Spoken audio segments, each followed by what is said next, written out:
Mike Tyson మళ్లీ కొట్టాడు. తనకిది అలవాటే. 1986లో 20 ఏళ్ల వయసులోనే ట్రివర్ బెర్బిన్కు ఓడించి హెవీ వెయిట్ ఛాంపియన్షిప్ను గెలుచుకుని రికార్డు సృష్టించాడు టైసన్. ఎన్నో ఛాంపియన్షిప్లు గెలుచుకున్న టైసన్ అప్పుడప్పుడు తన ఓపికని మర్చిపోతాడు, అసహనాన్ని చూపిస్తాడు. 25 ఏళ్ల కింద తన బాక్సింగ్ ప్రత్యర్థి ఎవాండర్ హోలీఫీల్డ్ చెవి కొరికాడు. 3 మిలియన్ల జరిమానా కూడా కట్టాడు. నెవడాలో తన బాక్సింగ్ లైసెన్స్ను కూడా కోల్పోయాడు.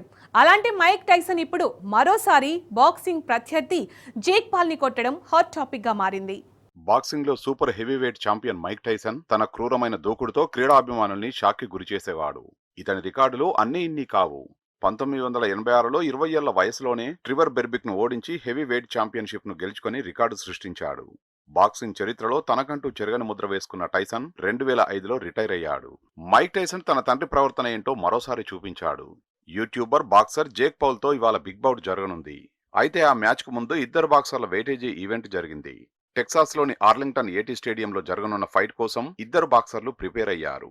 బరువు కొల్చే ఈవెంట్ జరుగుతున్న సమయంలో ప్రత్యర్థి పౌల్ పై ఐరన్ మైక్ చేయి చేసుకున్నాడు. పౌలు చెంప చెల్లుమనిపించాడు టైసన్. అయితే అక్కడ ఉన్న సెక్యూరిటీ ఇద్దరు బాక్సర్లను అడ్డుకున్నారు. ఫైనల్ ఫైట్ కన్నా ముందే మైక్ టైసన్ టెంపో పెంచేశాడు. కేవలం అండర్ గార్మెంట్ వేసుకుని వెయిటేజీకి వచ్చిన టైసన్ 228.4 పౌండ్ల బరువున్నాడు. ఇక 27 ఏళ్ల బాక్సర్ పౌల్ 227.2 పౌండ్ల బరువున్నాడు. మ్యాచ్ 8 రౌండ్లు సాగనుంది. ఒక్కొక్క రౌండ్ 2 నిమిషాలు ఉంటుంది. ఈ ఫైట్ కోసం టైసన్ కు $20 మిలియన్ల చెల్లిస్తున్నారు. నెట్ఫ్లిక్స్ లో బాక్సింగ్ బౌట్ ను స్ట్రీమింగ్ చేస్తున్నారు. అయితే 19 ఏళ్ల బ్రేక్ తర్వాత మళ్లీ హెవీ వెయిట్ ఫైట్ కు టైసన్ ప్రిపేర్ కావడం పట్ల అనేక మంది స్టార్ బాక్సర్లు ఆందోళన పడుతున్నారు. 25 ఏళ్ల కింద ఇలాగే అసహనంతో తన బాక్సింగ్ ప్రత్యర్థి ఎవాండర్ హోలీఫీల్డ్ చెవిని కొంత భాగాన్ని కొరికేశాడు. అయినప్పటికీ రిఫరీ పోరాటాన్ని ఆపలేదు. కొన్ని నిమిషాల తర్వాత టైసన్ మళ్లీ చేశాడు. 3 మిలియన్ల జరిమానా కూడా కట్టాడు. నెవాడాలో తన బాక్సింగ్ లైసెన్స్ ను కూడా కోల్పోయాడు.